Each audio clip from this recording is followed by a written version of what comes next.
আপনি কত টাকার মালিক হলে আপনার উপরে কোরবানি দেওয়া ওয়াজিব? কোরবানি আপনাকে দিতেই হবে।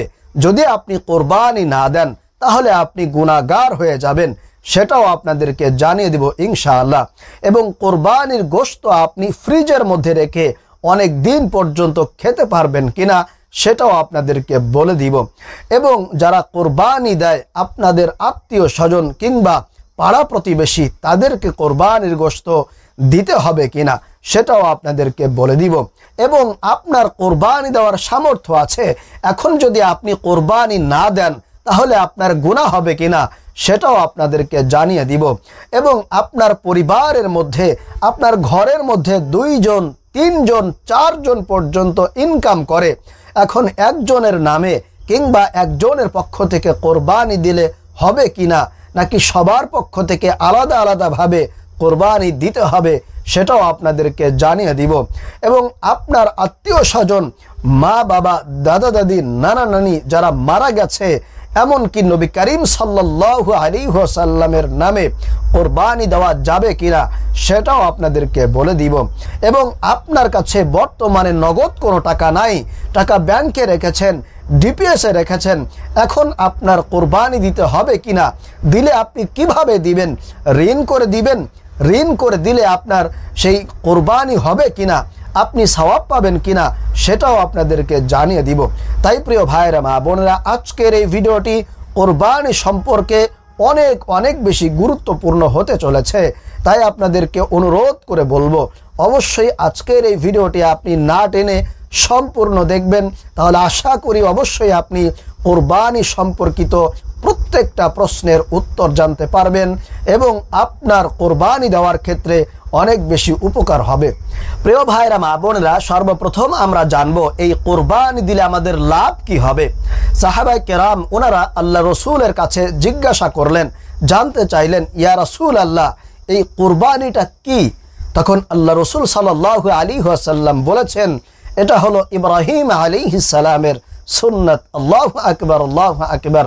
তখন সাহাবারা ওনারা আবারও জানতে চাইল, এই কোরবানি দিলে আমাদের লাভ কি হবে?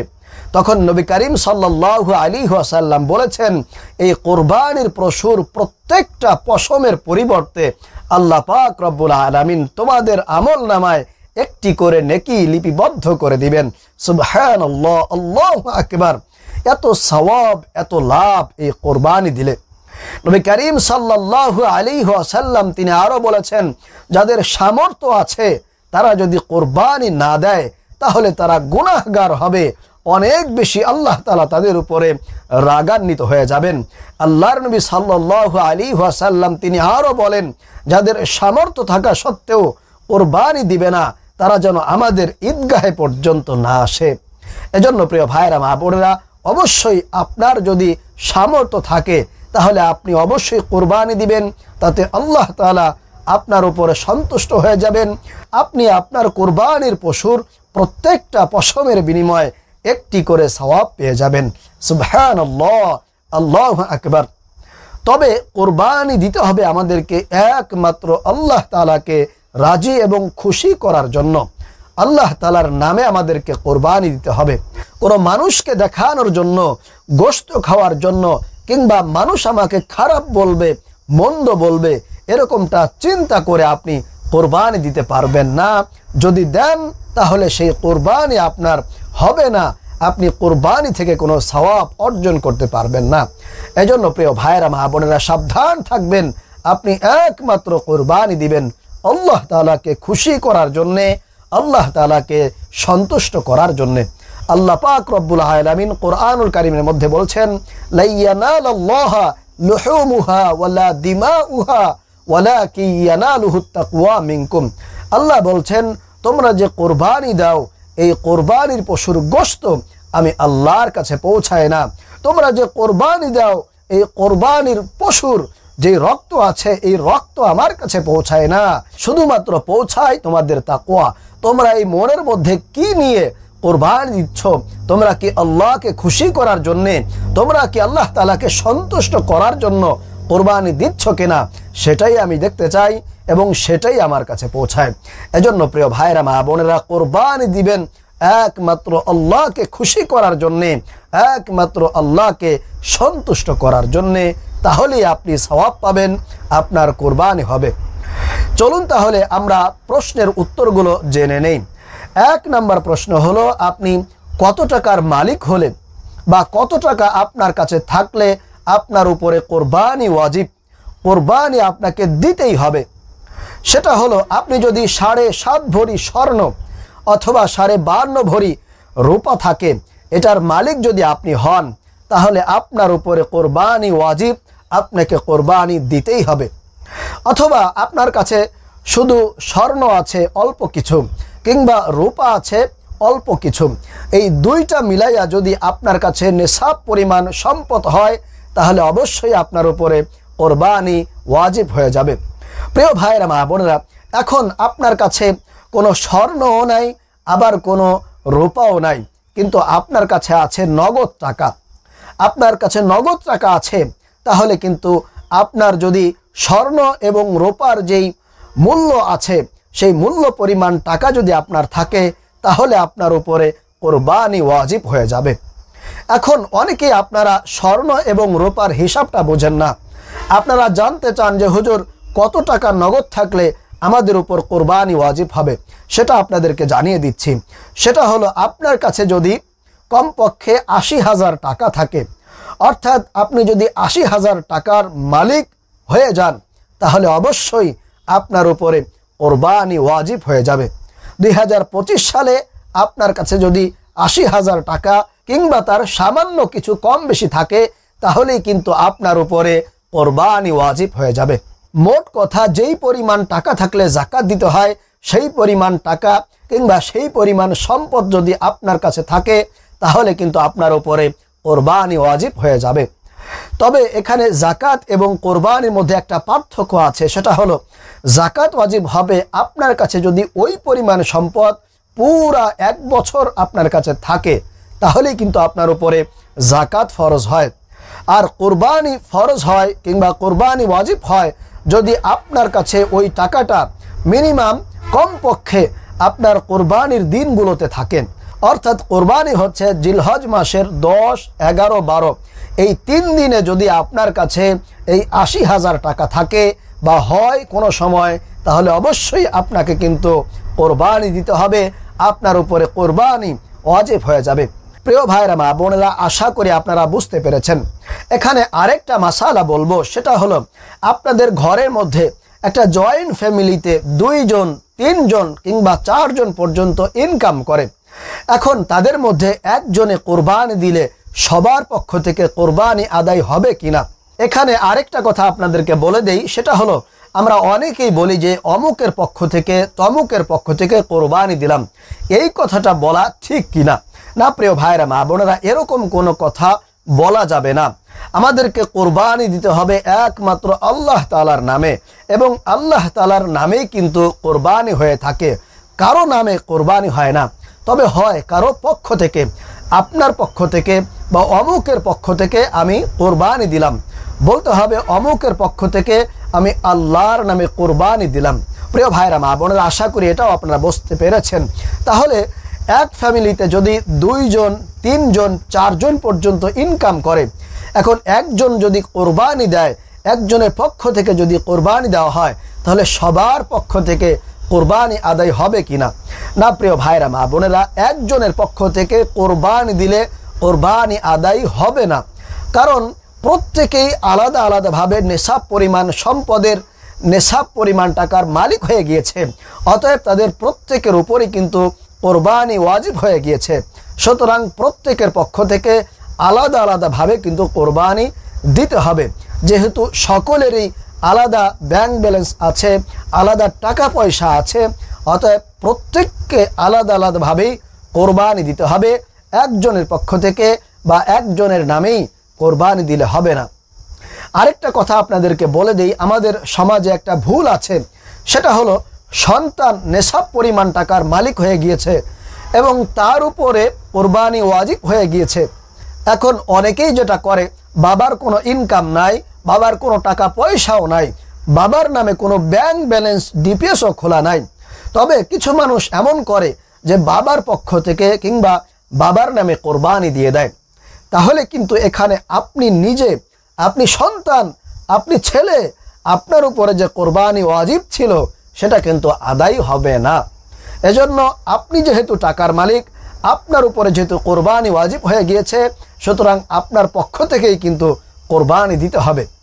তবে হ্যাঁ, আপনি বাবার নামে বা বাবার পক্ষ থেকে কোরবানি দিতে পারেন যদি আপনার কোনো অতিরিক্ত অংশ থাকে, অতিরিক্ত ভাগ থাকে, সেখান থেকে আপনি আপনার বাবার নামে কোরবানি দিতে পারবেন, তাতে কোনো অসুবিধা হবে না।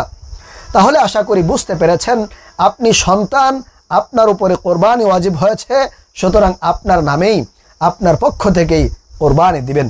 প্রিয় ভাইয়েরা, মা বোনেরা, 2 নম্বর প্রশ্ন হলো, কোরবানির গোশত ফ্রিজের মধ্যে রেখে দীর্ঘদিন পর্যন্ত খাওয়া যাবে কিনা।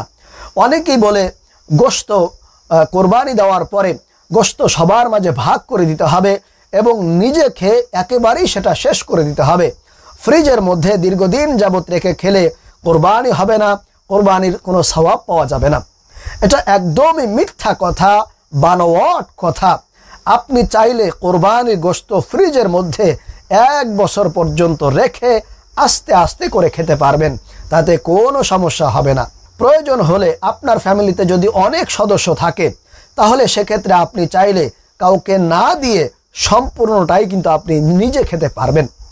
যদি আপনার সদস্য অনেক থাকে, যা আপনি যেই পরিমাণ কোরবানিতে ভাগ নিয়েছেন সেটা আপনার সদস্যদের মধ্যে বা আপনার ফ্যামিলিতে ওরকমভাবে হবে না, সুতরাং আপনি কাউকে না দিয়ে আপনি যদি পুরোটাই নিজে খেয়ে ফেলেন, তাহলে কিন্তু আপনার কোনো সমস্যা হবে না, আপনার কোরবানিও হয়ে যাবে।